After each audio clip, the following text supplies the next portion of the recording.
going on, Jerome? So full disclosure, recording this around halftime of Wolves Nuggets. So it's just please, they're only down 6. Please let me wake up to good things.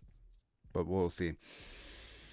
I don't know, man. But what I do know is Wednesday tonight on NFL Network will be the schedule release finally, and I'm sure there'll be leaking and all that stuff and whatever. But schedule release is like the Super Bowl for social media teams. Like the Chargers of the last couple of years have done anime. I don't even understand anime, and you would think that I would but it's hilarious either way. I mean, they had McDaniels hitting the vape. And they also had the Chiefs-aholic. Come on, man. Come on. Also, the Tennessee Titans getting a very rare W down on Broadway. That's amazing. Because 6th Street is Austin, right? Nah. But people trying to guess what the logos are. It's kind of funny, man. Now, the Vikings, the Vikings need to step up their game. And I just remember the schedule release for, I think it was 2019, where they had Paul Allen on the mic, best play-by-play guy in the National Football League, but it was just weird. It was just PA reading off haikus, and again, I don't understand haikus, even though I should. But I don't know, it was just weird. Just tell me when we play the Packers. I don't need pentameter and stanzas and stuff. Cadence. Get out of here. One thing that we do know is that the Vikings will not be hosting the Atlanta Falcons and the Kirk Cousins Bowl Week 1. Ari Maria of My Sports Update. NFL schedule leak: Kirk Cousins and the Falcons will open their season at home versus Russell Wilson and the Steelers per Zach Klein, blah, blah, blah. That game will also be the first for new Steelers OC Arthur Smith, who immediately faces the team he used to coach. I love the NFL schedule makers because they do have a sense of humor. Absolutely do, man. And I don't know, like it would have been nice to welcome Kirk Cousins back in, but I'm sure that'll happen in due time. I'm sure that'll be a primetime game, which, hey, as long as it's not Sunday at noon, we got him. We got his ass. That's right. Also, something we got is that the nice on defense. So our guy Eli Corbett absolutely back after it, but I mean this looks really good. And the whole aesthetic. So Ivan Pace Jr. switching to 0, Dallas Turner rocking the 1-5 coming off the edge. I mean, there's going to be a lot of heat, and I'm really excited about this defense. And this also doesn't even have our guy James Lynch back in the fold.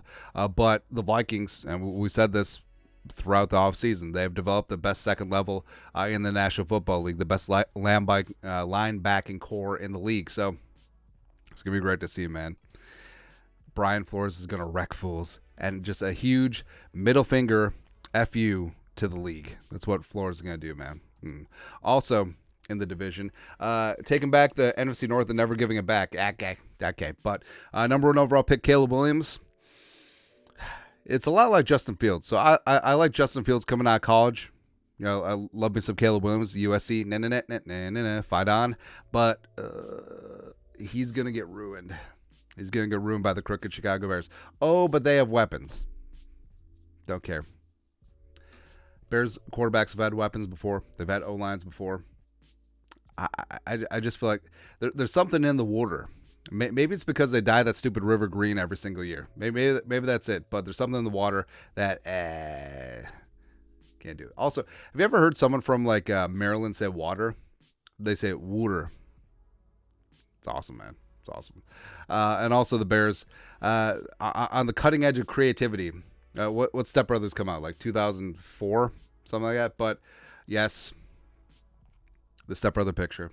Oh, hey, cool.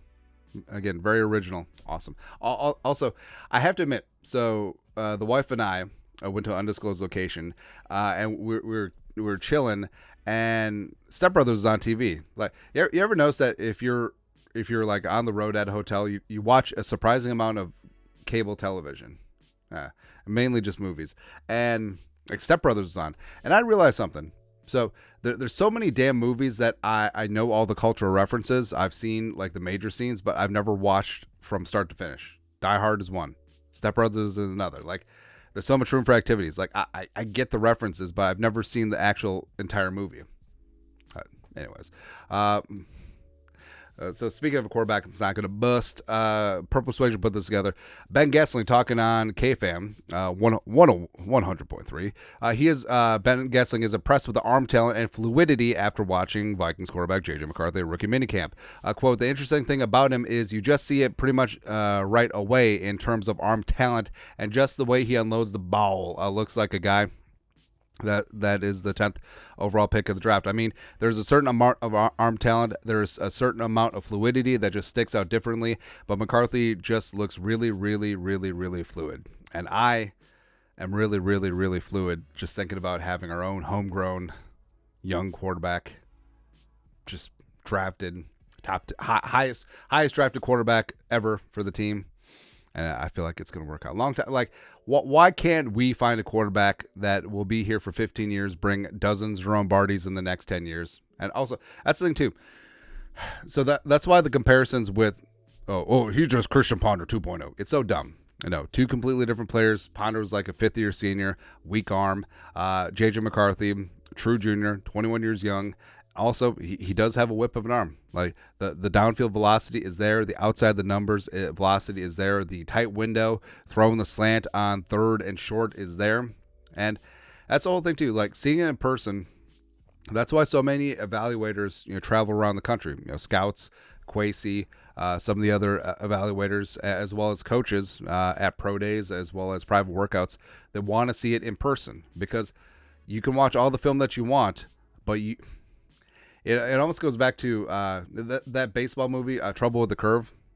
Clint Eastwood, Amy Adams, Timberlake, I think, is in it. It's a good movie overall, but it's just like you got to hear it, right? You got to hear the sound, and just like the sound of the ball coming out of McCarthy's hands, hitting the receiver in the midst, like you got to hear it, you got to feel it, got to taste it.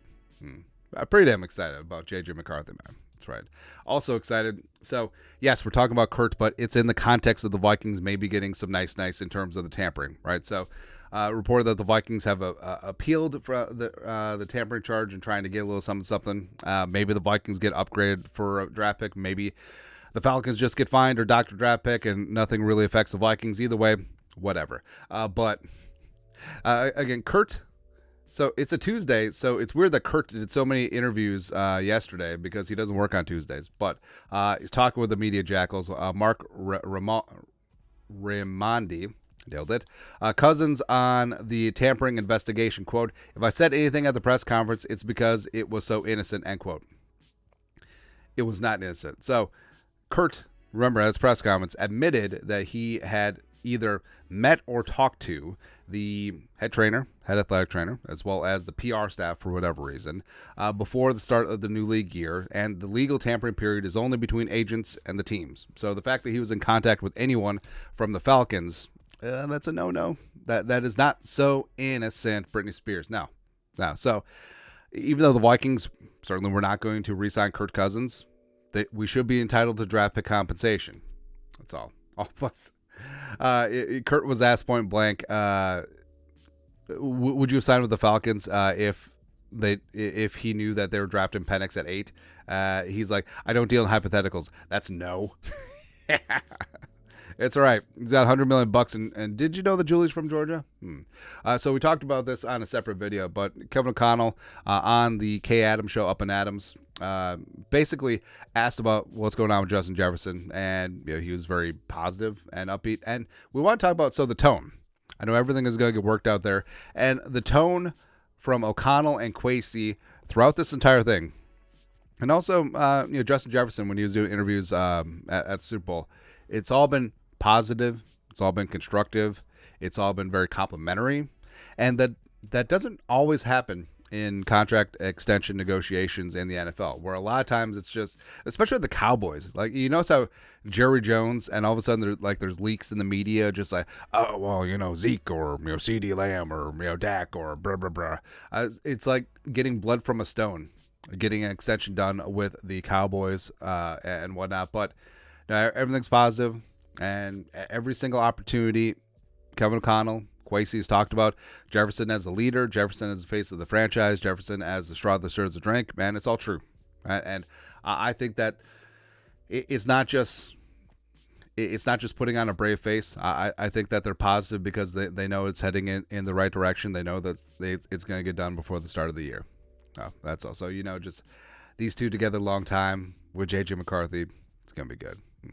Also good is, Joe frickin' Alt, the pride of Totino Grace, the Minnesota, #OneOfUs, all that stuff. So, went to Notre Dame.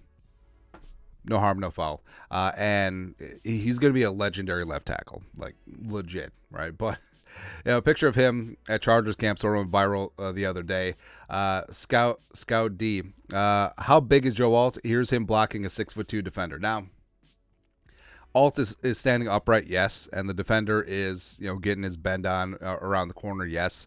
But I mean, Joe Alt is not a small individual. He's 321 pounds. He's got 34.25-inch arms. He's 6 foot. Let me see this right. He is 6'8" and 5/8. So he's basically 6'9" in cleats, and he's very tall. He's basically like Anthony Munoz skill set in Nate Solder's body. That's what it's going to be. But room for Joe Alt, except for when he plays the Vikings and that stuff. But good to see a Minnesota kid done good. But that's it. Schedule release tonight, mercifully. Thankfully, we'll see it. Let us know your thoughts and our thoughts in the comment section below. Subscribe for daily Vikings takes. Want to support the work? Put a little something in the Venmo. But till next time, Skol, production value.